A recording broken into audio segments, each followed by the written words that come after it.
Barbershop Experience 2025 right here at 106 South Division, a place where we get to network, we socialize, and we motivate one another. The barbershop is a place where we get to experience new adventures, especially with haircuts. We get new styles, but also in the barbershop you get to meet people that are in their careers, that's doing something that's very important for the community as well.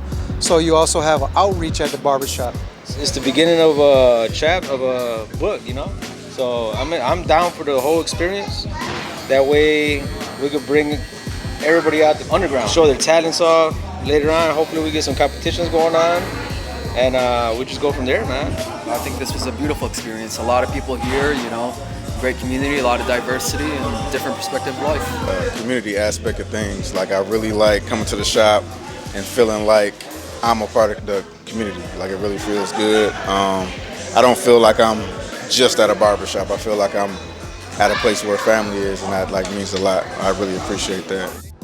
But what would you say encouraged you to start writing a book? It's like a mixture of things. I've always had a creative sense of mind, and I always enjoyed storytelling and being able to do storytelling because it's freedom of speech. You can write and say anything you really want with it. I love children's book and the creativity that you can make up any story very short. Beautifully Blended came to me because of my daughter, Eliana. She's beautifully mixed, and that is the reasoning behind the book, is because I felt like there wasn't a lot of books out there that, you know, some kids could relate to. So I felt like my book could be more relatable to other children. Than beautifully blended can mean different things too, like the way you look, the way that you're mixed with. You know, you could have a blended family, as in like, you know, half siblings, full siblings, things like that. So your journey in life, what would you say would be one of the most fulfilling things about helping people out in the community? Just to give you a little bit of background, we were in Iowa for a number of years and then moved here to Michigan to help guys out of homelessness and out of jail and get back on their feet. I believe, for me at least,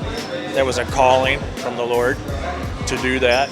And yeah, it's very rewarding and hard and sometimes discouraging at the same time. So Dom's a shoe fanatic, but can we get a snapshot of Dom's shoes?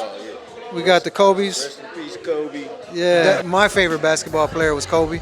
The reason why I was watching the NBA, even though I'm a bad boy for life, Detroit Pistons. Anyway, if you had to give some advice to some youth that was interested in being a barber, what would you say would be something that you would recommend as a first step to becoming a barber? I would say the first step in becoming a barber for the youth is believing in yourself. Barbering is very competitive, and there's a lot of challenges with being a barber, understanding the craft. But as long as you believe in yourself and never give up, man, that'll take you so far. Just believing in yourself, just loving the art and the craft of being a barber, and just having fun. When you have fun, everything flows so free. But if you're like always so hard and, you know, not confident within yourself, it doesn't really flow well. But when you're having fun, being free, and enjoying what you're doing, like that'll take you so far in this industry. It's a good experience for people to come in, get a free haircut, mingle, network with other barbers. Being a shop owner and what can benefit to the community, I would say getting involved more with the kids, actually trying to motivate them to go into this industry, because this industry is something that, even, you know, working with my boy Tony has helped me out a lot, you know, opening my own shop. And I feel like, you know, just getting into rhythm with the kids and showing them that it can benefit them in the long run for a good career pathway. You know, it doesn't always have to be a police officer, it doesn't have to be a lawyer. You know, this is something that this industry is becoming very successful in its own way, that I feel like, you know, being part of the culture and being part of the community kind of unites together, and it helps the growth within you, you know, to help these kids, because not only are they just coming to the shop for a great haircut, they're coming for the experience, they're coming in for the, you know, motivation and how you mold them. You know, part of the barber is kind of like a therapist.